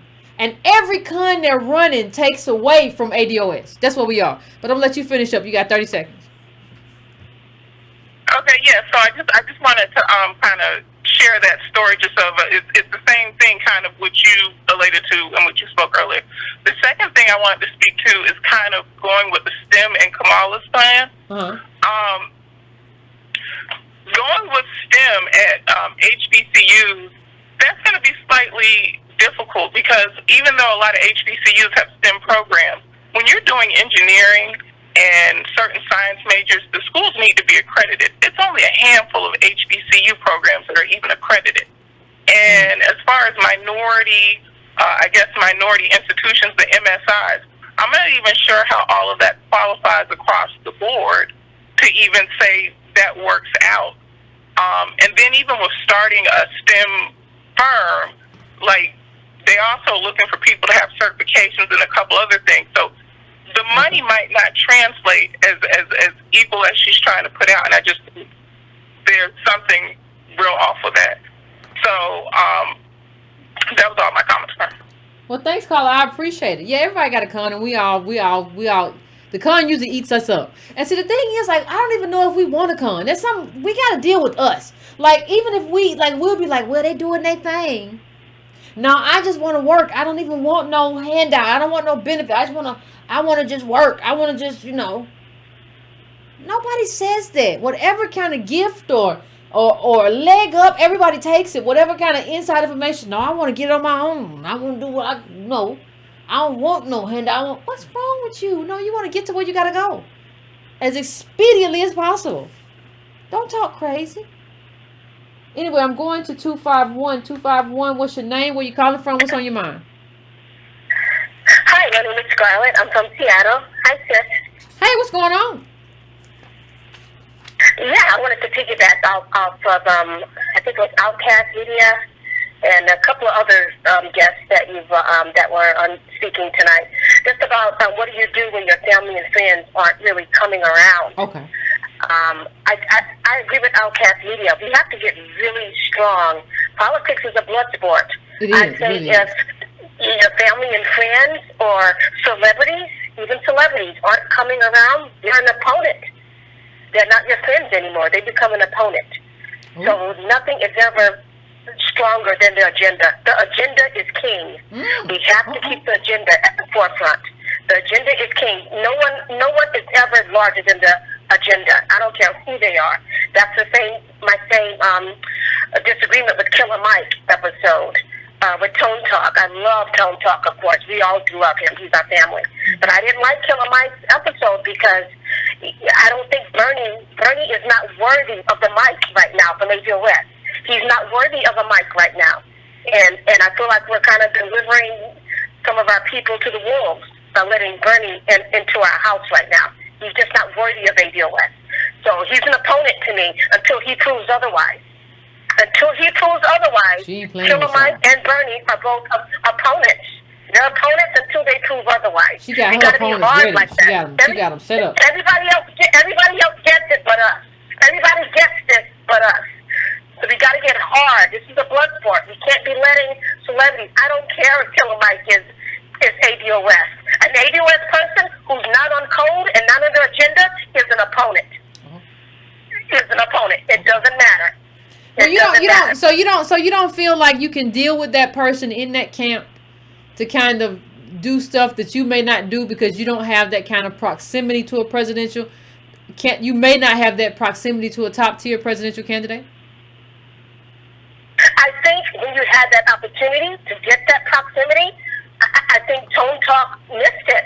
I think he missed the mark. He let too many fastballs get by. I think he should have been a little bit harder. When you have an opportunity like that, you are agenda-driven. I felt like we were a little bit too timid with that, to have a wolf like that in our house. Not that Killer Mike is a bad person, but to me, you're bringing, basically, if you have Killer Mike in your house, you just brought a wolf into your house. But by that measure, they're all wolves, right?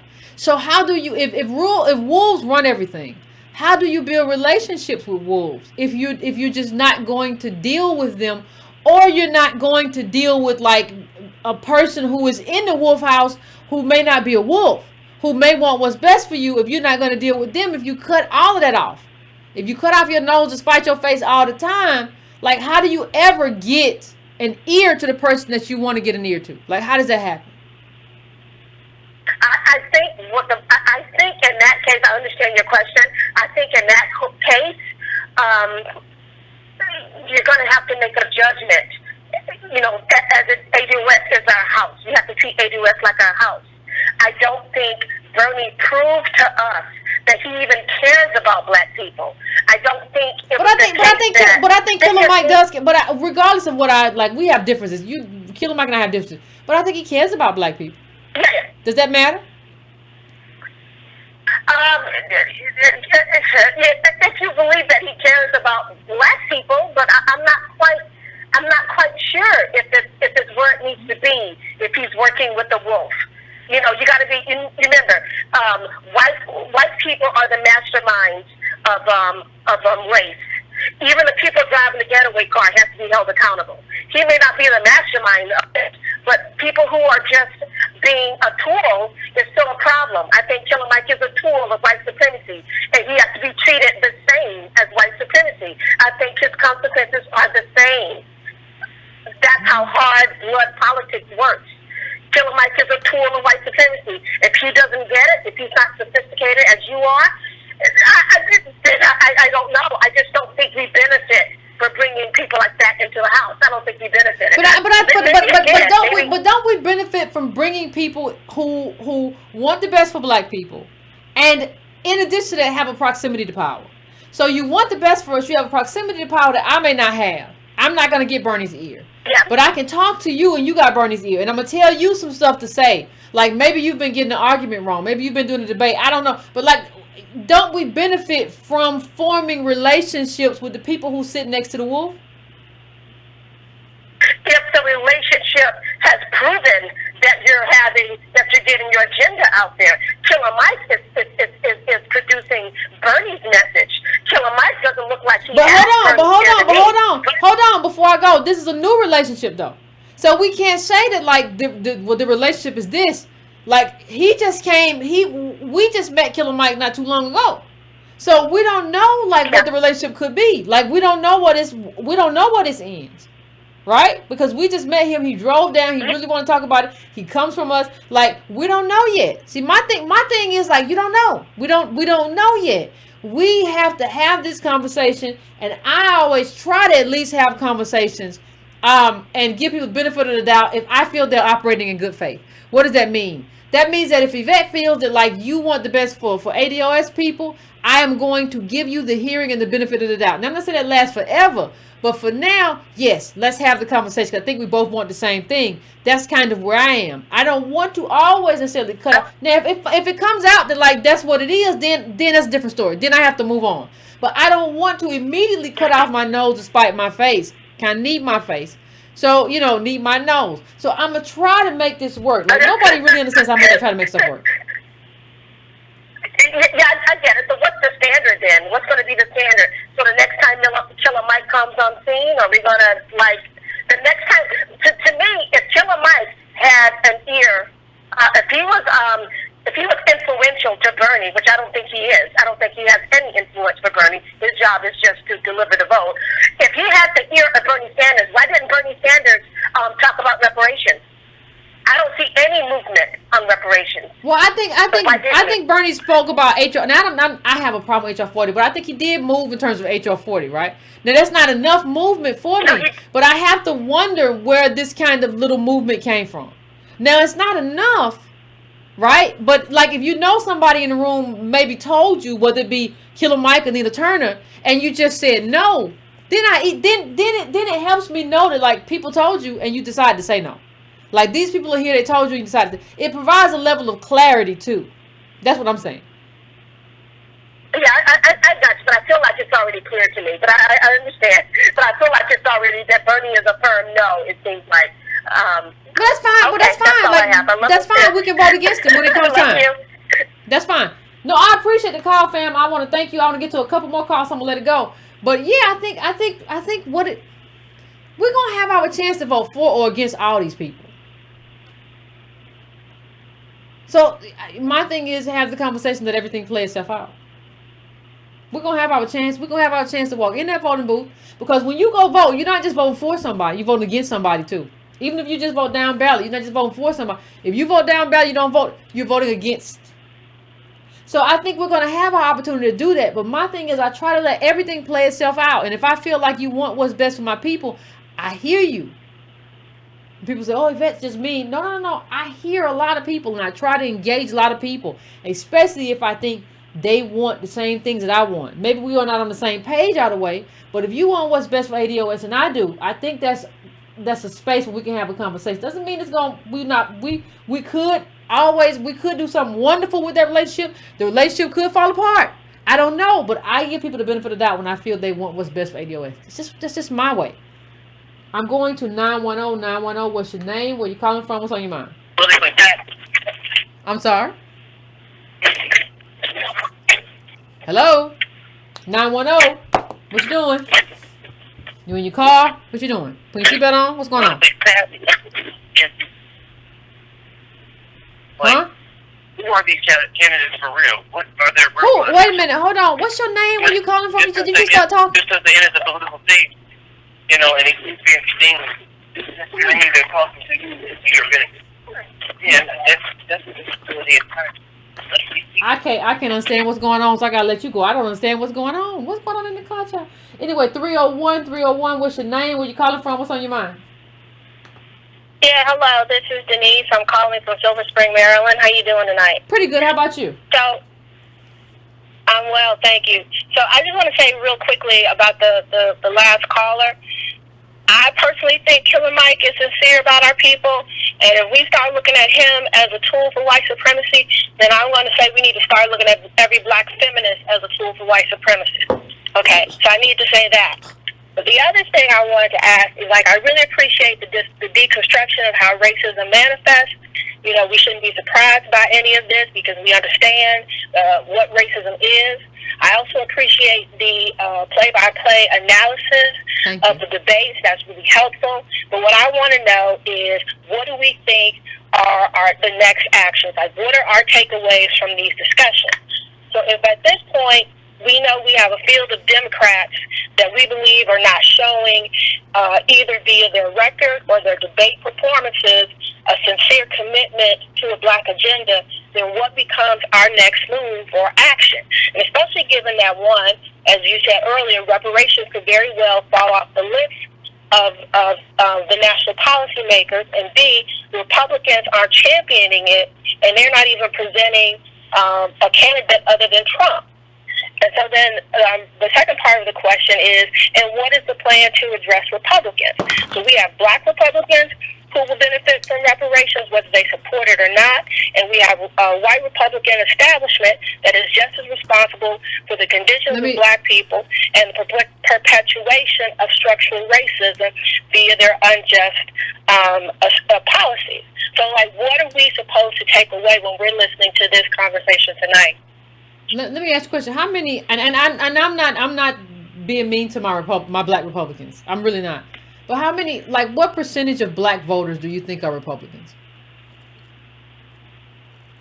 I don't know. Just guess. I don't want to take a guess. As I'm saying, do you think it's more than 5%? Pardon me? Do you think it's more than 5%? Black Republicans?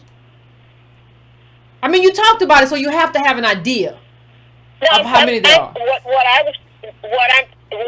it's 5%, whether it's 10%, I'm speaking not just in terms of the voters, but I'm really talking about who our policymakers are. But you said black Republicans. So I want to be very specific, because I think you mentioned black Republicans specifically.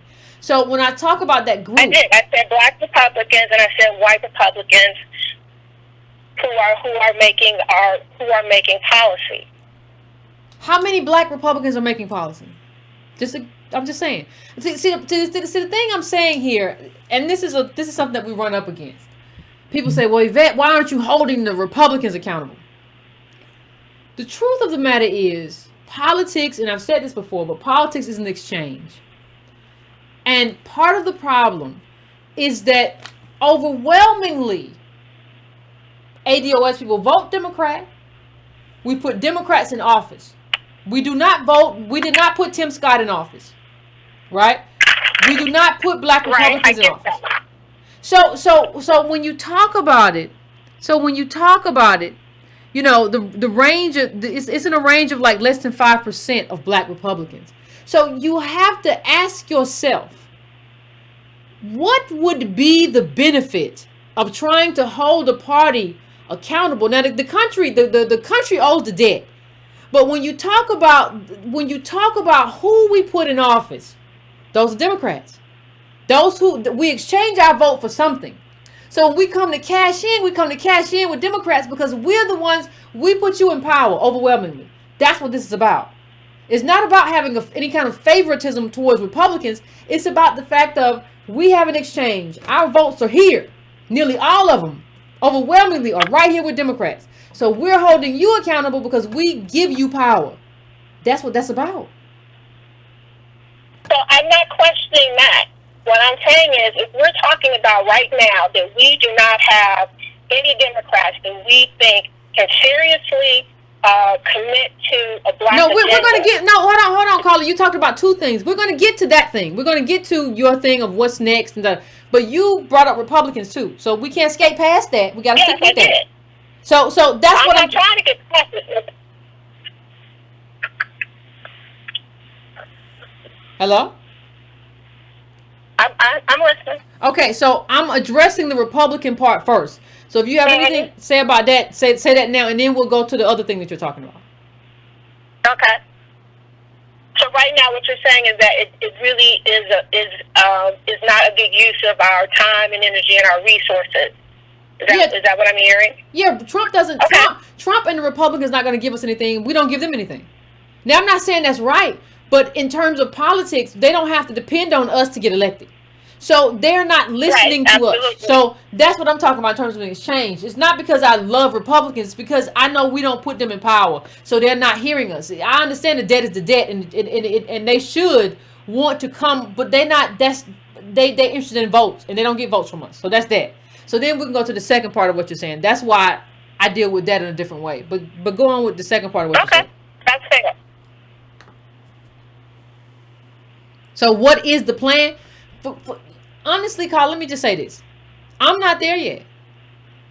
My plan right now, I'm not saying you don't need a plan, and we can all address plans, but where I am right now is trying to influence Democrats to do differently. We're not even we have not had our first election. Forget the general. We have not voted for anybody. So where I am is trying to influence Democrats to understand that if they don't come on board with ADOS and reparations, that we're probably gonna do another 4 years of Trump. That's where I am.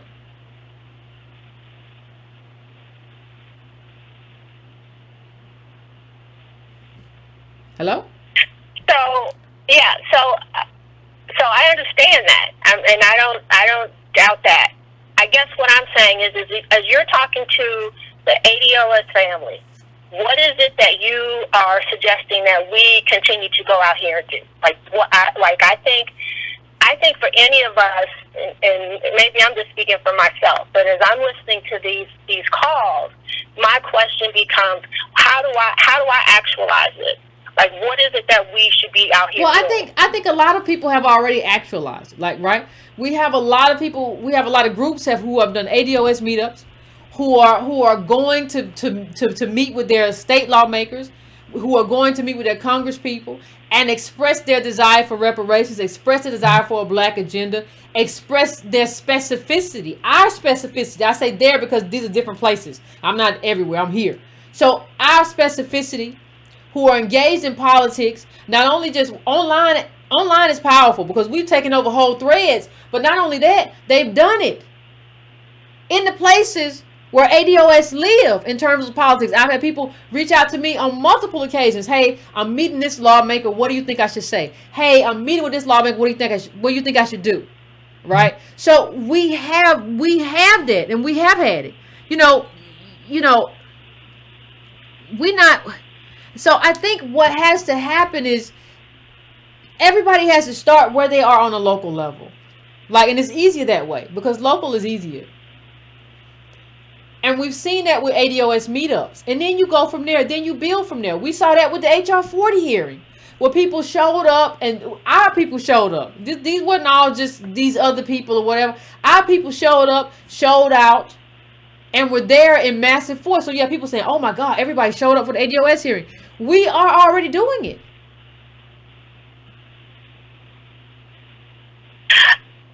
Okay, I'm not saying that we are. I just, as a person who's listening to this show, I was just trying to figure out, what is it that we should be doing? How do we continue to push this?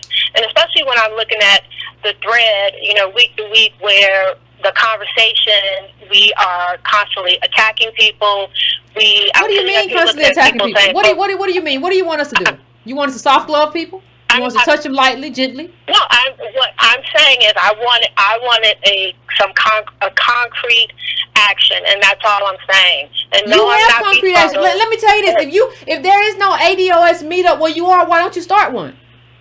See, this is not a thing. This is not a thing where everybody who has done an ADOS meetup and who has decided to do stuff, they have done that outside of me. They have taken my direction in terms of, well, this sounds like a good idea, and then they come back and run it past me, and I'll help with it. You gotta take some leadership in your own community. Everybody else has. Okay. That's fine. I think we're just kind of disconnecting a little bit. I'm not suggesting again that none of this is happening. I was just asking for a concrete example. What do you? I gave you one. Are you saying that we do? I gave you one. Thank you. I appreciate it. No, you didn't. Thank you very much. I appreciate your call, caller. I cannot. I appreciate you, but I can't listen. Beacon of light is what I am here. I think I'm trying. I'm not going to be the person who tells you with specificity everything. Walk left, walk right. Now, if you email me, a lot of you who know, I'll give you advice. Yvette, I'm meeting this person. What do I say? Yvette, I'm doing this. What do I do? Yvette, I'm in Alabama. Yvette, I'm in New Jersey. Yvette, I'm here. I'm there. I have no problem leading, but the specifics of your particular community are specific to you. I can absolutely help. I can absolutely provide a standard, right? I can do that. I can absolutely do that. This is the first time we've ever discussed reparations on a national stage in my memory. Now, I'm not talking about what happened back in my memory. I think John Edwards brought it up one time and it was quick and it went away. We are doing stuff. You can't say, well, what is the concrete thing? The concrete thing is this. The concrete thing is what we are doing. And the concrete thing is you getting actualized in your own life. I can't come to your house. I can't do it. That's not how this works. Is why don't we deal with Republicans? Because a lot of them racist Confederates. They don't even. How do you deal with somebody who doesn't want to take down a racist Confederate statue? What do you think you're gonna do? They still support the Confederacy, and you think you're gonna go take down? You think you're gonna go get them to do reparations when they are supporting the people who fought against you? How does that work? How does this history in your mind work? I don't understand. So I'm gonna go to my last call. Everybody has to get actualized here. And because Messiah leadership doesn't work anyway. We have to be there and help and guide and set a standard and all of that stuff. But everybody's doing stuff. How are you not doing it? Everybody is doing all kinds of stuff. And even social media matters. You can go online and see if you can go online and follow the ADOS hashtag, and you'll see what people are doing. You'll be very clear. Oh, they doing this over here. Oh, they doing this over here, and you'll get clues. Like, oh, and Yvette told these people to do that, and you'll get clues. You have to get engaged, though. I'm not going to do it for you. I'm not going to get engaged for you. You actualize yourself, and you show us what your will is, and what you're willing to do, and what you're willing to sacrifice. And you join the tribe. The tribe is out there. ADOS hashtag is everywhere. Always talking, always having a conversation. Always battling people in and outside of social media. That's what we're doing. So I'm going to probably be my last call. This is a bad call. 929, I'm coming to you. 929, what's your name? Where you calling from? What's on your mind? Hey, Yvette, this is Bernadette. How are you, sweetie? How are you? I'm doing good. ADOS fam. I'm great. That's good. Listen, I understood where the lady that called before me was coming from. I felt her frustration with her. You know how you have people that are action people. They just want to get in and they want to, take action and just do something. That's not how this works. No. We have to take step by step until we get there. But I understand her frustration. I heard it in her voice. She just needs direction. So if she needs somebody to guide her into it, she needs to hook up with one of the ADOS people. And another thing, she can hook up with me. I could just put her on and say, listen, this is what we need to do. Boom, boom, boom, boom, boom. But there's a process to all of this. There's another lady who also called that my heart went out to her about her and her children. I'm a single mom of 4. I've been raising my kids for years, struggling from paycheck to paycheck, but never, ever, ever, I don't care how much, if we had to eat oodles and noodles, peanut butter and jelly, I'm not giving my babies out to no one that I do not know and do not trust, especially as far as the system's concerned. That system needs some support.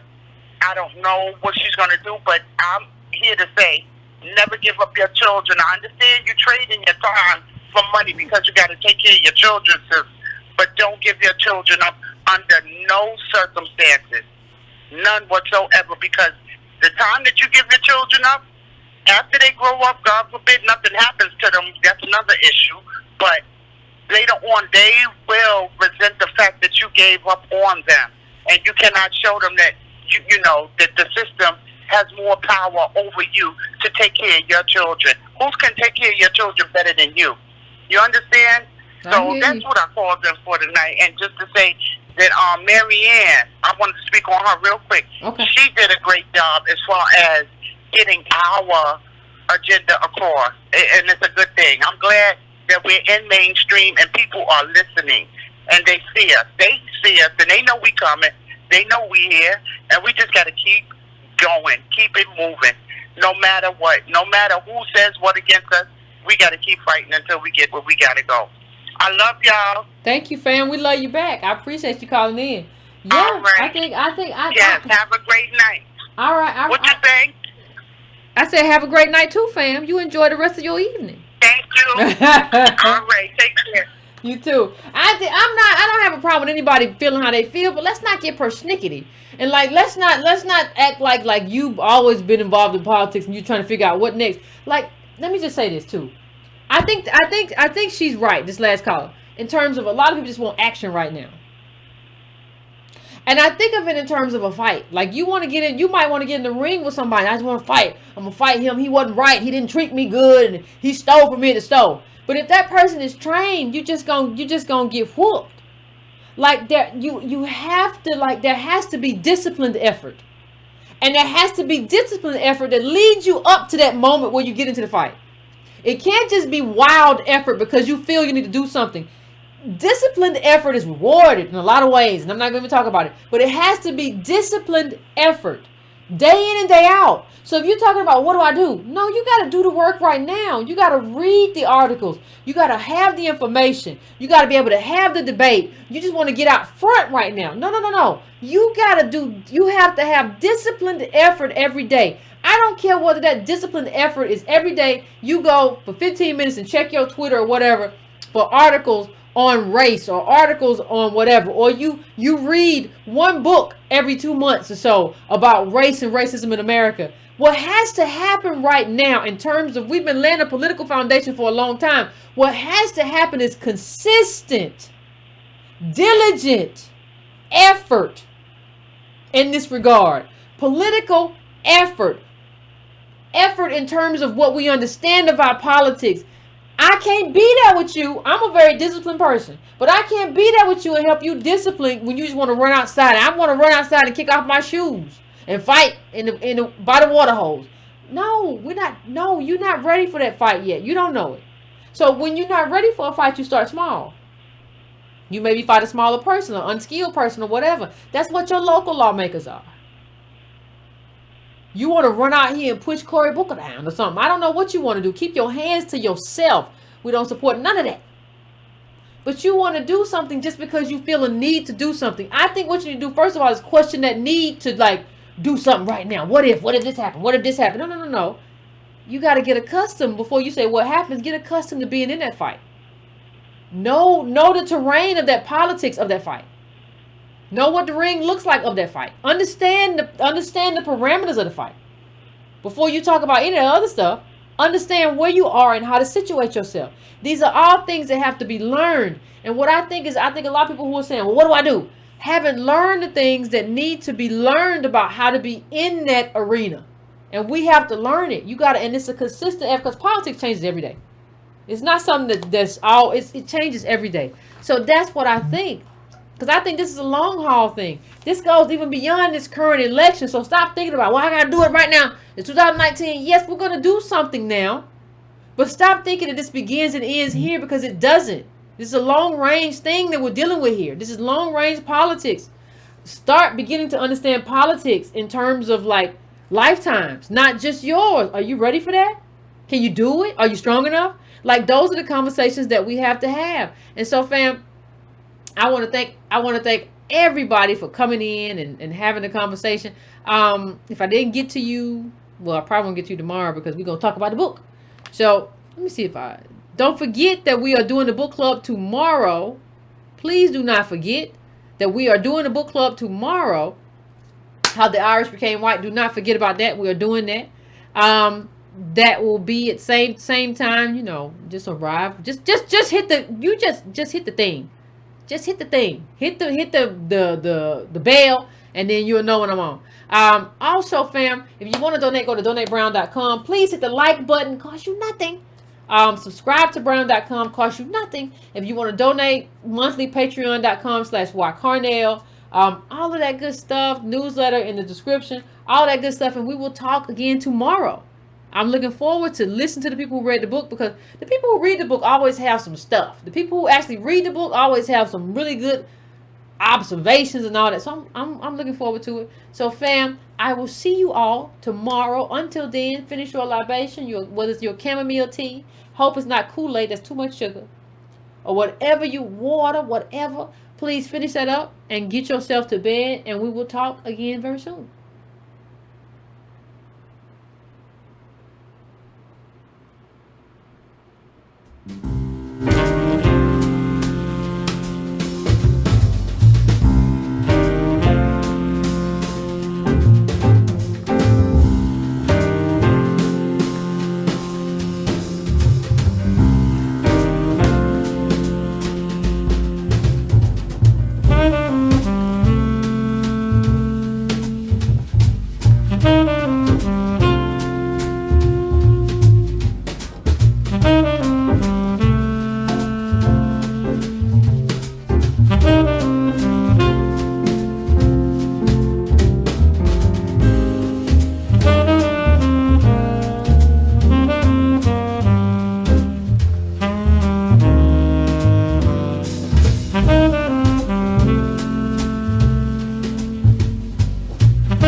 Bye.